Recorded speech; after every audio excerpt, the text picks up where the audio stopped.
뉴스쇼 금요일의 코너, 기자가 훅 파고드는 뉴스의 진실 훅뉴스입니다. 오늘도 권민철 기자 나왔습니다. 어서 오세요, 권 기자. 안녕하세요. 오늘은 어떤 주제를 좀 다뤄볼까요? 네, 오늘 주제는 사회 문제 하나 준비했습니다.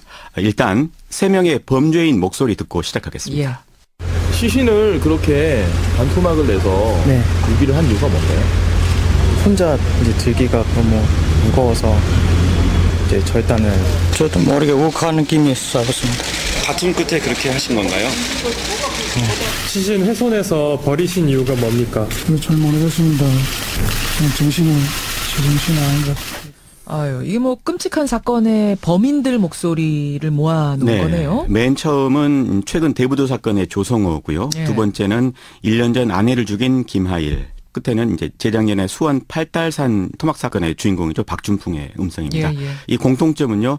우리 주변에 보통 사람들이었다는 점, 그리고 순간적 화를 참지 못해서 이 끔찍한 범행을 저지른 사람들이라는 점입니다. 그러게요. 요즘 보면은 그 분노를 억제하지 못해서 욱해서 저지르는 범죄 뉴스가 최근에 부쩍 많아졌어요. 네, 그래서 오늘 훅뉴스는요. 5월 가정의 달에 이 분노의 사회, 분노 범죄의 원인에 대해서 고민해 보려고 합니다. 분노 범죄.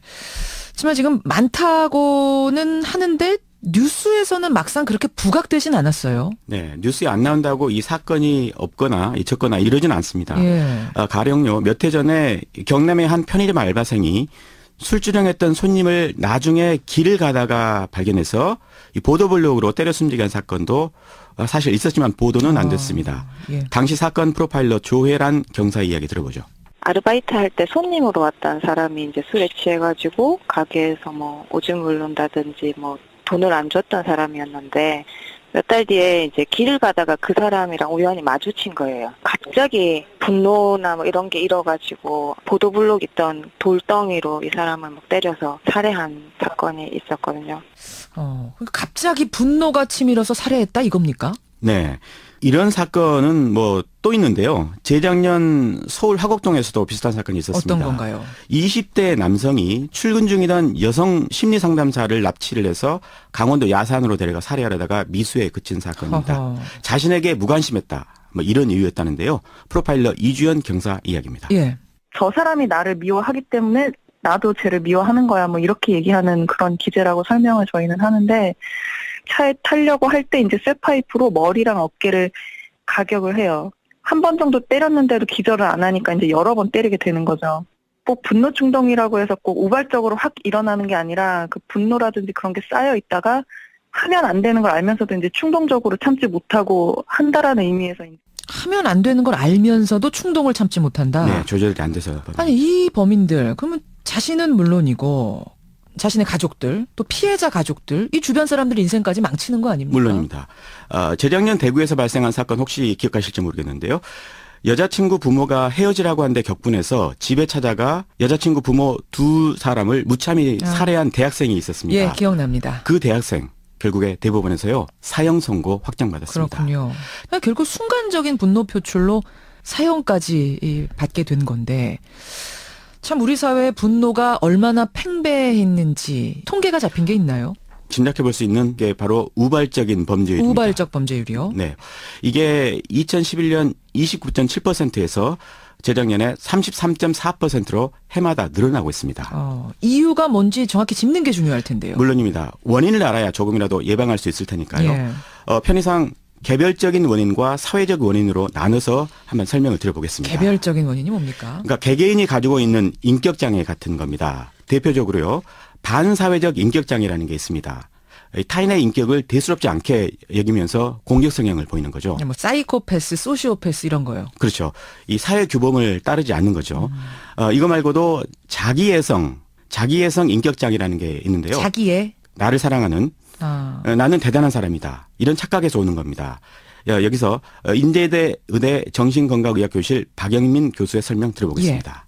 내가 최고고 나는 내가 사실 왕처럼 생각을 하는 거죠. 그러다 보니까 내가 뭘 못하겠냐. 그리고 다른 사람이 잘못하면 자기 밑으로 보는 거죠. 모든 사람을. 동등하게 보는 게 아니니까. 그러니까 충분히 그럴 수가 있는 거죠. 자기애성 인격장애? 이런 거는 흔할 것 같지는 않은데요. 예, 그렇습니다. 그 영화 베테랑 보면요. 그 재벌가 아들 나오잖아요. 배우 유아인 씨가 연기한. 그렇습니다. 예. 보통 유산 계급에서 나타나는 인격 장애라고 하는데요. 하지만 피해자들에게는 피눈물 나는 그렇죠. 일이겠죠. 분노의 악순환이 발생하는 바로 그 지점입니다. 분노의 원인 가운데 가장 큰 게 이 부당한 대우거든요. 무시당한다 뭐 이런 느낌. 그렇죠. 모두 보고 있는데 망신을 당하거나 이러면은 화가 안 날 사람이 없겠죠. 아까 분노의 원인 설명하기 시작하면서 개인적 원인과 사회적 원인으로 나뉜다고 말씀하셨는데 네. 그러면은 이런 분노의 악순환이 되면서 사회적으로 영향을 미치게 되는 거군요. 바로 그렇습니다. 이제부터 이제 사회적 원인을 살펴볼 텐데요. 갑질이 만연한 사회에서는 의례 분노가 클 수밖에 없겠죠. 그렇죠. 이렇게 극심한 차별, 부당함 이런 거에 트라우마가 있는 사람들이 때로는 사회에 대한 무차별적인 증오를 표출하기도 합니다. 우리 사회에 일그러진 한 단면 이런 것들이 분노를 계속해서 낳고 있다. 네. 이런 말씀이네요. 네, 지금 우리 사회의 모습을 한번 볼까요? 경쟁이 치열하고 그런 만큼 낙오자도 많고 패자 부활은 힘들고 관용의 실종에다가 스트레스 이런 게 분노의 자양분이 되고 있습니다.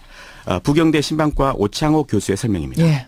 지나친 예를 들면 경쟁 시스템 회사에서도 그렇고 그다음에 이제 학생들의 그런 경쟁 시스템도 그렇고 너가 죽어야 내가 산다라고 하는 그런 경쟁. 지금 젊은 세대들은 뭐 N4 세대라는 얘기가 나올 정도로 희망이 없고 아무튼 좌절하고 뭐지 이런 그 경쟁의 낙오에 대한 스트레스 이런 것들이 엄청난 스트레스로 지금 다가오고 있지 않느냐.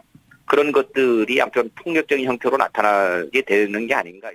이 교수님의 설명은 경쟁 지상주의의 폐해로 나타나는 게 지금의 분노다. 네. 그래요. 뭐 이런 사회 변화뿐만 아니라 문화적 변화에서도 원인을 찾기도 합니다. 문화적 변화요? 가족 문화의 변화 같은 거 말입니다. 아하. 이 과거 대가족일 때는 형제나 다른 가족들에 의해서 분노가 적절하게 통제가 됐는데 핵가족화되면서 그런 기회마저 사라졌다는 거죠. 뭔가 개인적인 문제가 있어도 그걸 지적해 주는 사람이 없는 거예요. 네, 그렇습니다. 그게 문제인지조차 개인이 파악하지 못하는 경우도 있고 네. 핵가족도 핵가족이고 아예 가정이 해체되는 일까지도 다반사 아닙니까? 그렇죠. 보통 가정하면 사회와의 어떤 시작점, 터전이지 않습니까? 그렇죠. 그런데 해체되는 가정이 많아지면 가령 이 가족을 실망시키지 말아야겠다. 그런 최소한의 범죄 회피 심리조차 무너진다는 겁니다. 사회 변화의 양태를 볼 때 요즘 흘러가는 이 사회상을 볼 때 이 분노 범죄는 그럼 앞으로 더 심각해질 수 있다는 얘기네요. 그럴 가능성이 아주 높습니다. 이를 뒷받침할 만한 데이터도 있는데요. 어떤 건가요? 대한신경정신의학회가 일반인 상대로 조사한 거 보면 치료가 필요한 정도의 분노 조절 장애 고위험군이 무려 11%나 됐습니다. 10명 중 1명꼴로 분노 조절 장애일 가능성이 높다? 네. 더 심각한 건요. 그런 이유로 병원을 찾는 환자들도 급격히 늘고 있는 추세라는 사실입니다. 건강보험심사평가원의 자료를 보니까 충동 조절 장애 환자 수가요. 최근 5년 사이에 32.6%나 증가한 걸로 나와 있습니다. 통계상으로 봐도 이게 심각한 게 느껴지는데 중요한 건 그럼 이 문제를 우리가 어떻게 해결할 것인가 방법이 있겠는가 이거 아닙니까? 네. 각박한 사회를 사람 살만한 사회를 갖고 가야 한다. 이런 원론적인 답이 일단 있을 수가 있겠고요. 몇 가지 제도 개선도 생각해 볼 수 있는 게 있습니다. 인제대 박영민 교수의 설명 다시 들어보죠. 사실 이제 병이라고 볼 수 있는 뭐 간헐성 폭발 장애라는 게 있거든요. 자기 감정 컨트롤 안 되고 그런 거는 또 병원에를 잘 안 오신단 말이죠.